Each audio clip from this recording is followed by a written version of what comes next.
Trish, it was business as usual here at Hedrick, but as students walked through the doors, a report of violence led police to investigate. As of right now, the Facebook video has been seen over 180,000 times.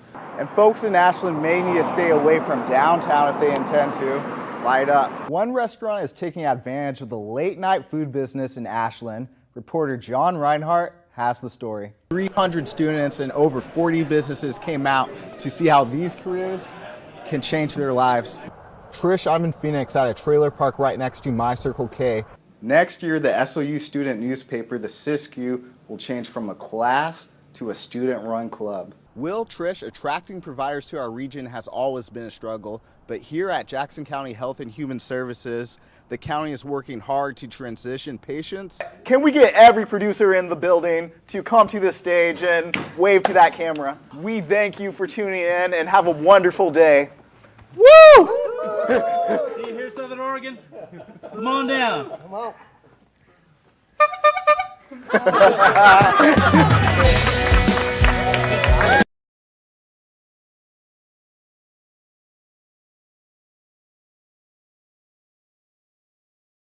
Of travel cannot gain lodging in the motels of the highways and the hotels of the city. An overflowed crowd packed the Ashland Army yesterday for the annual Martin Luther King Jr. Day celebration.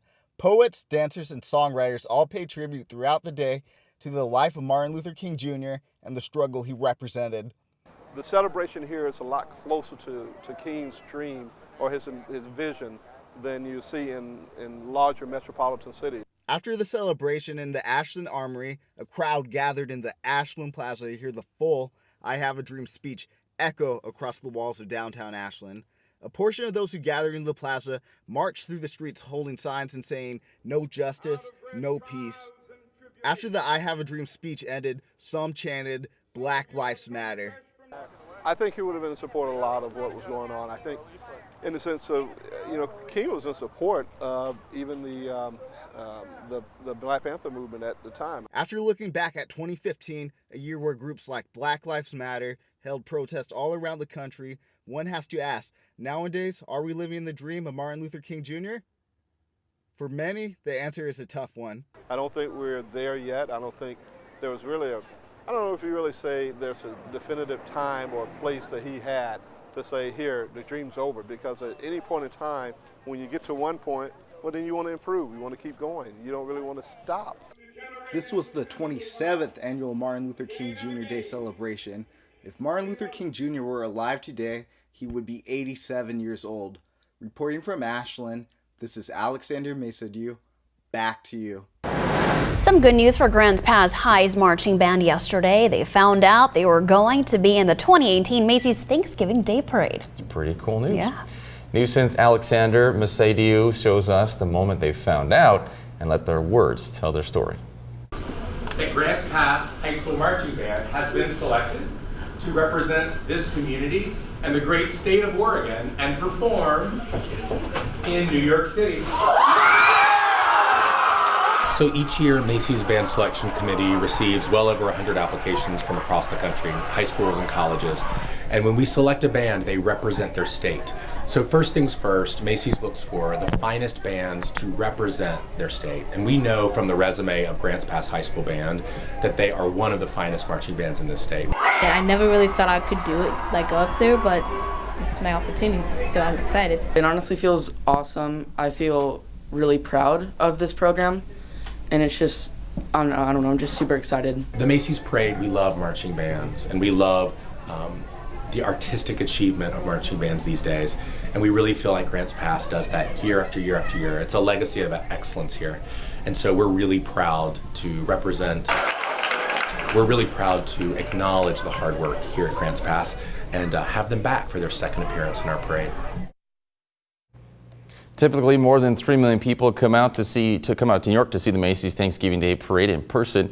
In 2015, more than 22 million viewers watched the parade on TV.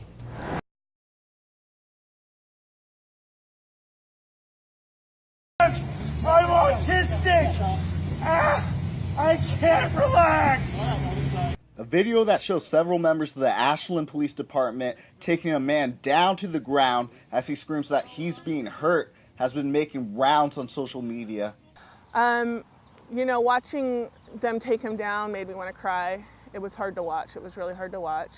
The reactions have ranged from comments supporting the Ashland police to death threats.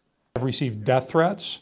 I read an email, a Facebook from somebody yesterday that said, I hope you all bleed and I hope that all of your children are made fatherless over this. The incident started when Redwood, the person who was arrested in the video, began arguing with officers while they were investigating a possible unlicensed and unvaccinated dog because Redwood believed that the officers were violating the suspect's ADA rights.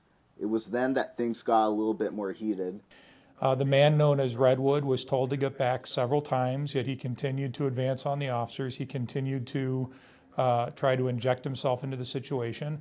And so the officers made the decision that he had crossed the line, literally and figuratively, and that he was going to be arrested for interfering with a police officer. Ashland Police Chief Ty O'Meara believes that the police took the right course of action when arresting Redwood. I have had people come to me from the education world, people that have worked with autistic children, that have said, Ty, the way your officers handled that is exactly the way you are supposed to handle an out-of-control autistic person, that you're supposed to get one person on each limb and get control of that person. That is exactly what the officers did.